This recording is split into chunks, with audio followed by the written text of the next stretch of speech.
What began as a satirical response to CJI Surya Kant calling unemployed youth as cockroaches had transformed into a nationwide wave of anger, driven by widespread paper leaks, including NEET, and the tragic suicides of several students. The Cockroach Janta Party rallied the nation's youth to demand accountability. Thousands of students and youth from across the country flooded the capital street. Through tear gas and repeated lathi charges, protesters emerged bruised, bandaged but unbowed, chanting Dharmendra Pradhan Istifa Do, Inquilab Zindabad. Days of protests and public outrage eventually forced Narendra Modi government's hand, leading to Education Minister Pradhan's resignation.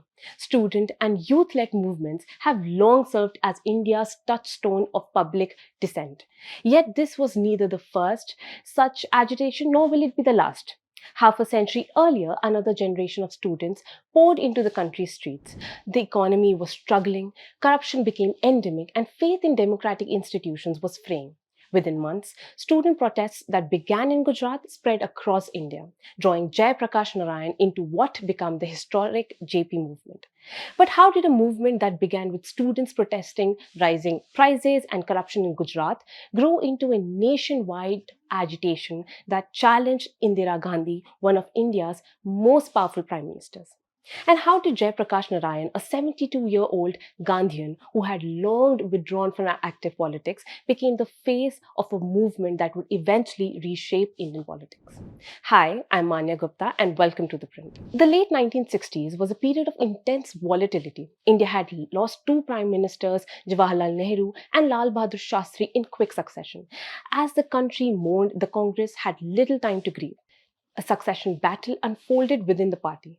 Morarji Desai once again staked his claim, but the powerful Congress syndicate, a powerful cable of old guards, were determined to preserve its influence. They chose Indira Gandhi, Nehru's daughter.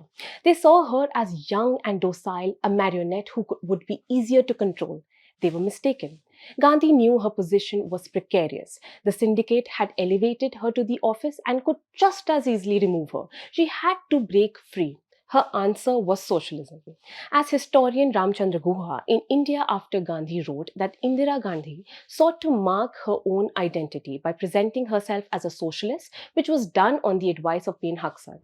She quickly became all about action and unveiled her socialist agendas one by one: bank nationalization, abolition of privy purse, and minimum wages for rural and industrial labor. Her sweeping 1971 election victory proved beyond doubt that she wasn't a gungi guriya everyone expected her to be. Yet that growing authority also brought growing criticism. Allegations of nepotism surrounded Sanjay Gandhi's Maruti project, which received rapid licenses and land allotments in Gurugram.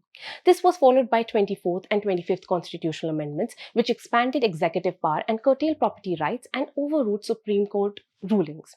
The breaking point came in 1973.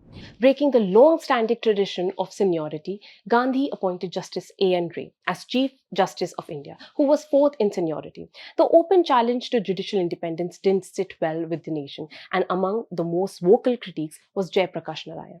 Ashutosh Varshini, political scientist, told ThePrint that by 1973, Indira Gandhi's popularity began to wane rapidly. By 75, she faced intense public discontent, and it was in that climate emergency was imposed. Successive droughts in 1972 and 73 ravaged the economy. As Ashutosh Varshini pointed out, that after the 1973 oil shock, the oil prices quadrupled, and attempts to nationalize the food grains trade in India drove up food prices.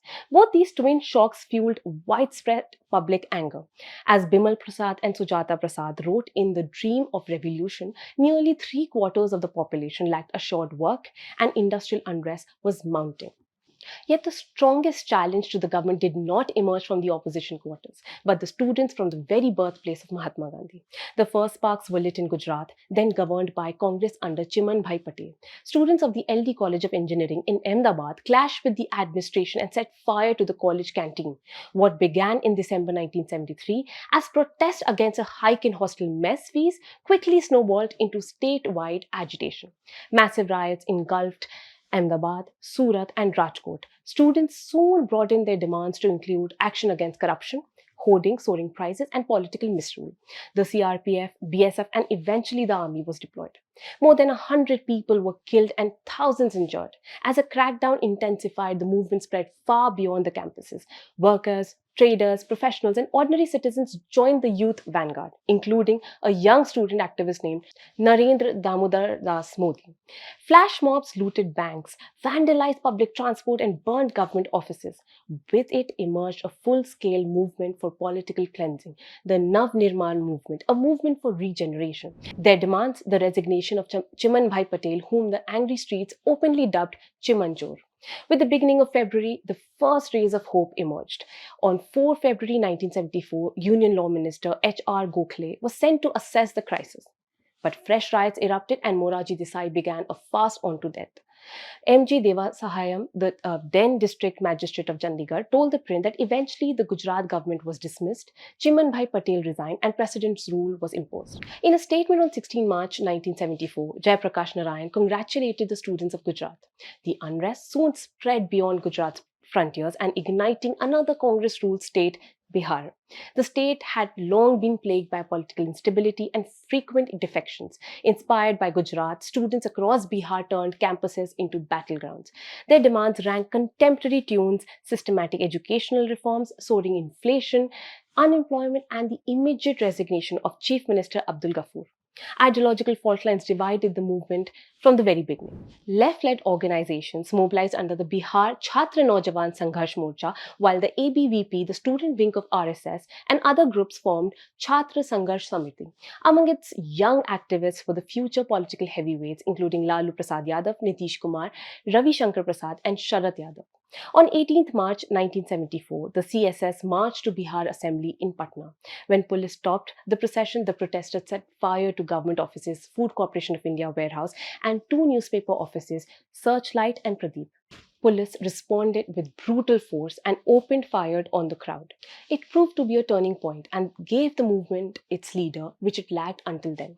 JP had long withdrawn from active politics. He was known for his integrity and indifference to power.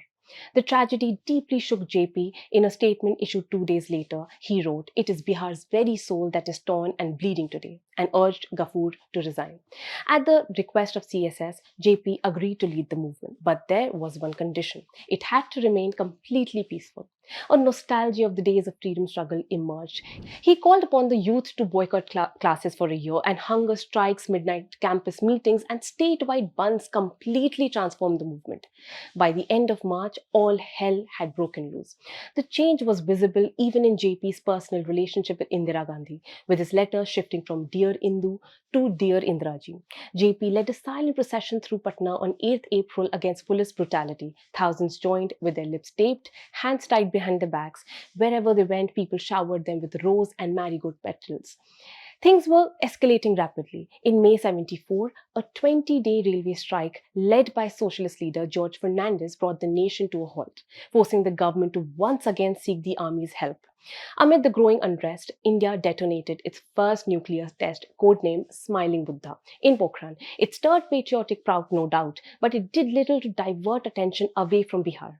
Refuting government allegations of describing the government as opposition-fueled mischief, JP wrote in Everyman's Weekly magazine on 25th May 1974 that the movement sprang from long-standing grievances ignored for years. Though unconstitutional, he insisted it was not anti-democratic and wrote, "What are the people to do when constitutional methods fail to respond to their will? If laws of faith persist, we would soon have a dictatorship in this country." The defining moment came on 5th June 1974 at Gandhi Maidan in Patna. Before a massive gathering, JP gave the call for total revolution, Sampoorna Kranti, to restore the unfulfilled promises of the freedom struggle.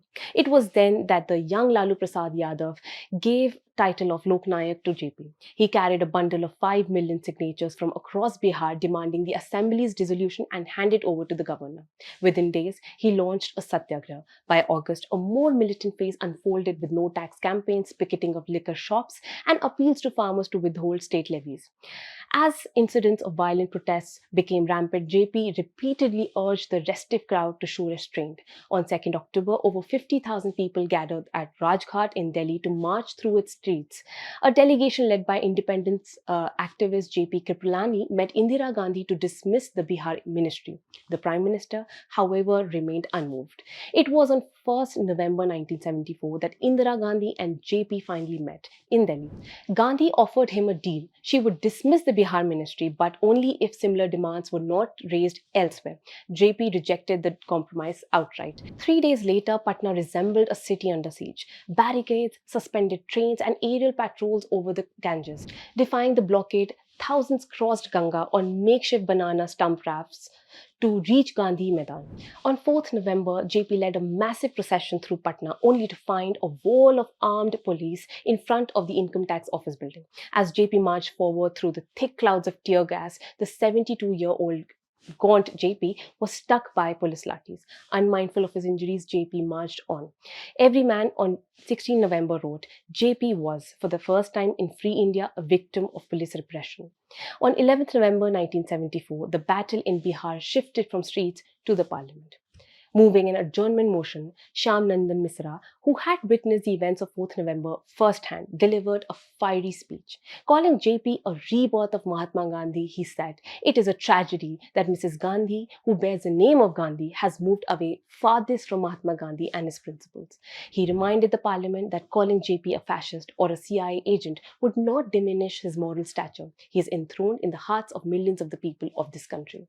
Misra questioned why armed forces constituted for protecting the borders of India were being used against the people of Bihar. The state's 60 million people, he argued, had become a non-violent force that the government would not be able to deal with. He likened the crackdown to a Dev Asur Sangram and gave one of the most stinging arguments. Someone might have physically killed Mahatma Gandhi, but you have spiritually killed Mahatma Gandhi. Bihar, he said, had been transformed into a vast jail and concentration camp, and the government's operation had been executed with great authoritarian precision. He added that a dictator had planned it to perfection. You are not a democrat. It could be done only by a dictator. More parliamentarians rallied behind Misra. The whole country should apologize to Jayaprakash ji. He is the greatest moral leader of the country at the moment, said Samar Guha. Drawing a chilling historical parallel, he warned, you are creating a situation where many more Bhagat Singh will be produced. Then stood up HKL Bhagat, an Indira Gandhi loyalist. He turned the tables and asked the opposition, what was JP trying to do on November 4? Was it the police invading Patna, or was Sri Jayaprakash trying to invade Patna with his supporters? What should we have done? Stood there with garlands to welcome Sri Jayaprakash Narayan? He asked. The movement, he claimed, had degenerated into lawlessness, chaos, and violence. Calling Indira Gandhi the greatest living democrat, Bhagat gave a last chilling warning. Enemies of democracy are sitting on that side. If fascism comes to this country, they will be the first to be tied to the lamppost.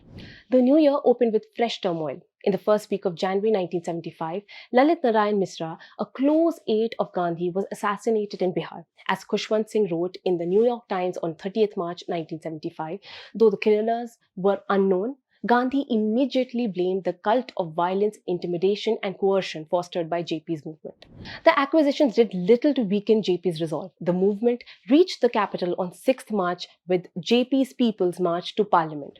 Leading an estimated 1 to 3 lakh people in an open jeep, JP headed an 8-kilometer procession to the boat club lawns. As silence descended over the multitude, JP said, I do not go about setting fires all over the country. The fire is already smoldering under the ruler's seat. He folded his hands in gratitude. As he took his leave, the crowd broke into roaring chants of Long live Jayaprakash Narayan. As the movement gathered momentum, Gandhi was fighting for her own political survival. On 12 June 1975, Justice Jagmohan Lal Sinha of the Allahabad High Court declared Gandhi's 1971 election null and void. In a statement issued the very same day, JP hailed Justice Sinha as a symbol of judicial independence and called Gandhi's decision to remain in office as most shameful and cynical performance against all public decencies and democratic practices.